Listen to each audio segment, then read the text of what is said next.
மக்களுக்கு வணக்கம். அமெரிக்காவின் வரிக் கொள்கையால் உலகம் முழுவதும்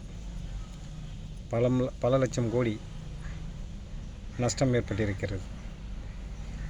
இந்தியாவிலும் பல லட்சம் கோடி நஷ்டம் ஏற்பட்டிருக்கிறது.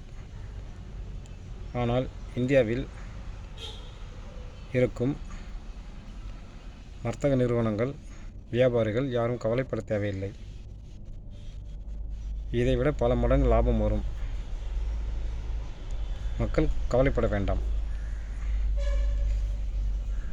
இந்திய வியாபாரிகள் எதற்கும் கவலைப்பட வேண்டாம். இதைவிட பல மடங்கு லாபம் வரும். மேலும் இந்தியாவில் மணிப்பூர் பகுதியில் நிறைய தீவிரவாதிகள் மற்றும் பயங்கரவாதிகள் ஊடுருவி இருக்கிறார்கள். மணிப்பூர் மற்றும் அதை சுற்றியுள்ள பகுதிகளில் தீவிரவாதிகள் மற்றும் பயங்கரவாதிகள் ஊடுருவி இருக்கிறார்கள். இவர்கள் மக்களோடு சேர்ந்து கலவரத்தை தூண்டுவார்கள். அரசாங்கம் மிகவும் விழிப்புடன் இருந்து மக்களை பாதுகாக்க வேண்டும். அவர்கள் மக்களிடையே பிரச்சனைகளை தூண்டிவிட்டு மிக பெரும் பிரச்சனை உருவாக்குவார்கள். அரசாங்கம் அவர்களை மிக விரைவில் தேடி பிடித்து தண்டனை கொடுக்க வேண்டும். மேலும் மணிப்பூர் அதை சுற்றியுள்ள பகுதிகளில் நமது தலைவர்கள் யாரும் செல்ல வேண்டாம். அரசியல் கட்சி தலைவர்கள் யாரும் அங்கு செல்ல வேண்டாம். உயர் பதவியில் இருப்பவர்களும் அங்கு செல்ல வேண்டாம். இப்போது அங்கு ஆபத்து அதிகமாகி கொண்டிருக்கிறது. ஏதேதோ பிரச்சனையை உருவாக்கி இந்தியாவில் குழப்பத்தை உண்டு செய்ய நினைக்கிறார்கள்.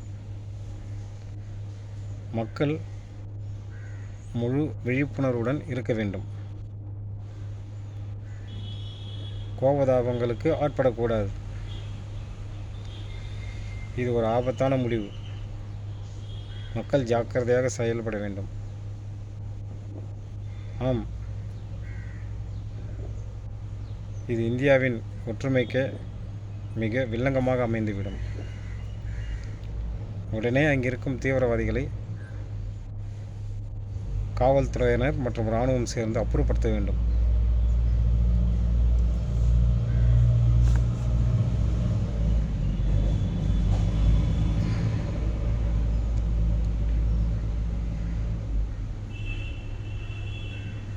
எந்த ஒரு அரசியல் கட்சி தலைவர்களும் மணிப்பூர் செல்ல வேண்டாம். மிகவும் எச்சரிக்கையாக இருக்க வேண்டும்.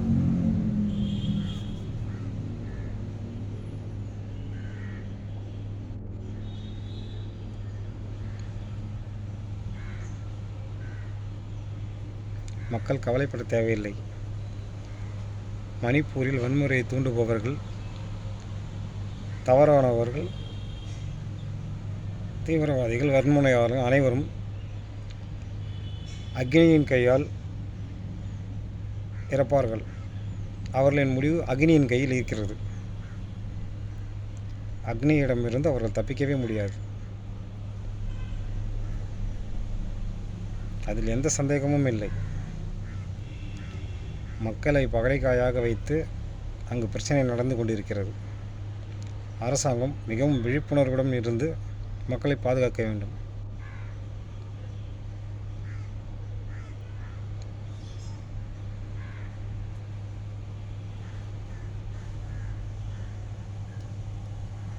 நன்றி, வணக்கம்.